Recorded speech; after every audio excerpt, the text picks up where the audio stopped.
నమస్కారం. Welcome to my channel. ఈ వీడియోలో తెలంగాణ ప్రభుత్వ ఉద్యోగులకు 2 డీఏలకు మోక్షం అండి. దసరా కానుక ప్రకటన. పూర్తి వివరాలంటే ఈ వీడియోలో తెలుసుకుందాము. వీడియోని ఎక్కడ గాని స్కిప్ చేయకుండా ఎండ్ వరకు చూడండి. అప్పుడు ఇన్ఫర్మేషన్ పూర్తిగా అర్థమవుతుంది. అలాగే వీడియో చూస్తున్న ప్రతి ఒక్కరు వీడియోకి ఒక లైక్ చేయండి. వీడియోని తోటి ఉద్యోగ మిత్రులతో అయితే షేర్ చేయండి. కొత్తగా మన ఛానల్ చూస్తున్న సబ్స్క్రైబ్ చేసుకున్నట్లయితే దయచేసి మన ఛానల్‌ని సబ్స్క్రైబ్ చేసుకోండి. దీని ద్వారా నేను చేసే లేటెస్ట్ వీడియోస్ అన్ని మీ వరకు రీచ్ అవుతాయి. ఫ్రెండ్స్, ఉద్యోగులకు మరియు పెన్షనర్లకు డీఏ, డీఆర్‌లు 2 అయితే విడుదల. పెండింగ్‌లో ఉన్న 2 డీఏలను క్లియర్ చేయడానికి రాష్ట్ర ప్రభుత్వం అడుగులు వేస్తోంది. ఉద్యోగులు మరియు పెన్షనర్లకు పెండింగ్‌లో ఉన్నటువంటి 2 డీఏ, డీఆర్‌లను త్వరలో క్లియర్ చేయడానికి రాష్ట్ర ప్రభుత్వం అయితే ప్రయత్నాలు ప్రారంభించింది. ఇకపోతే పంట రుణమాఫీ పథకాన్ని పూర్తి చేసిన తర్వాత ప్రభుత్వం ఇప్పుడు 2 డీఏలను క్లియర్ చేసేందుకు నిధులను సమీకరించడానిపైన అయితే దృష్టి సారించింది.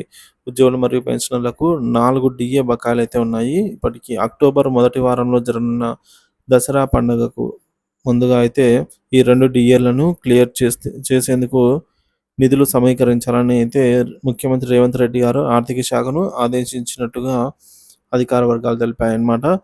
జూన్ 4వ తేదీ లోక్సభ ఎన్నికలు ముగిసిన వెంటనే 2 డీఏలను క్లియర్ చేయాలని రాష్ట్ర ప్రభుత్వం యోచించినప్పటికీ ఆర్థిక ఇబ్బందుల కారణంగా అయితే అది చేయలేకపోయింది.